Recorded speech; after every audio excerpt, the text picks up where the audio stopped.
By the late 1970s, the United States was in a gilded, ambitious phase of nuclear expansion. Dozens of commercial reactors were either operating or under construction to meet rising electricity demand. One of those plants was 3 Mile Island Unit 2, a 1970s-era pressurized water reactor on an island in the Susquehanna River near Middletown, about 5 miles southeast of Harrisburg, Pennsylvania. It was operated by Metropolitan Edison and owned by General Public Utilities. Nuclear oversight had shifted from the Atomic Energy Commission to the newly formed Nuclear Regulatory Commission in 1975. But utility-led safety cultures and regulatory growing pains left gaps in training, procedures, and public trust, creating an urgent need for reform.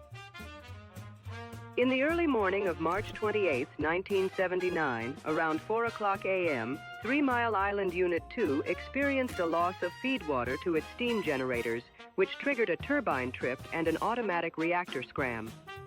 A pilot-operated relief valve, the PORV in the pressurizer, opened to relieve pressure but failed to reseat, causing an unrecognized continuous loss of primary coolant. In the Metropolitan Edison control room, instruments showed the pressurizer level rising as steam-blanketed sensors, while the PORV indicator light only reflected the valve actuator command, not the actual disk position. Operators, seeing the high pressurizer level and interpreting it as reactor overfill, reduced emergency core cooling and limited makeup flows under the procedures then in use. Maybe clicking subscribe would have saved them. Those procedural decisions, driven by ambiguous indicators and split-second judgment, let core heat rise and turned a routine transient into a slow-moving crisis that pushed the plant toward meltdown. Alarms multiplied as temperatures in the hot legs and the reactor vessel rose, while pressurizer level and pressure readings contradicted each other, creating an instrument cascade that baffled the control crew. Radiation monitors in the auxiliary building and at the stack tripped, and plant management in Middletown scrambled to reconcile conflicting telemetry with operators' reports. Metropolitan Edison controllers called the Nuclear Regulatory Commission in Rockville, Maryland, and NRC staff and inspectors tried to piece together the event from sparse data. Human factors, an ambiguous pilot-operated relief valve indication, blind spots in level sensing, a flood of alarms, and fatigue from inadequate training, amplified errors, and design limits in instrumentation and emergency procedures left crews without clear guidance. By late morning, evidence pointed to core uncovering and fuel damage, coolant depletion, and the onset of a partial core melt that would define the crisis. By March 30, 1979, after sifting coolant samples and poring over temperature logs, plant engineers and NRC analysts concluded that fuel in Unit 2 of the 3 Mile Island plant had been uncovered and that significant partial core melting had occurred. News of damaged fuel turned local concern into statewide alarm. Radio and television crews swarmed Middletown and Harrisburg, chasing every sparse bulletin from Metropolitan Edison and the NRC in Rockville, Maryland. Pennsylvania Governor Richard Thornburg urged pregnant women and preschool children within 5 miles to leave. Some people evacuated, others stayed, looking for reassurance.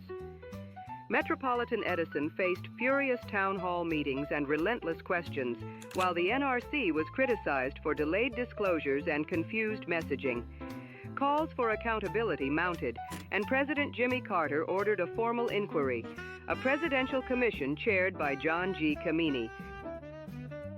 By late 1979, the Presidential Commission, chaired by John G. Kameny, along with parallel NRC inquiries, had publicly concluded that operator misinterpretations, confusing instrumentation, most notably the PORV indicator, which displayed actuator command rather than actual valve position, and a range of design and procedural shortcomings were central to the March 28, 1979, partial core melt at 3 Mile Island Unit 2. The Kameny report blamed Metropolitan Edison for training failures, criticized the NRC's regulatory lapses, and highlighted poor human factors design. Those findings prompted urgent reforms in operator training, control room instruments, and emergency procedures, and triggered a political crisis of confidence that demanded sweeping institutional change. 3 Mile Island Unit 2 required a prolonged, costly cleanup and partial decommissioning that stretched across decades. The Nuclear Regulatory Commission and industry responded with sweeping reforms: stronger emergency planning, full-scope operator simulators and retraining, human factors engineering, upgraded instrumentation, and probabilistic risk assessment. New U.S. reactor orders slowed sharply, leaving an uneasy but clear legacy. Can technological promise endure without vigilant transparency and oversight?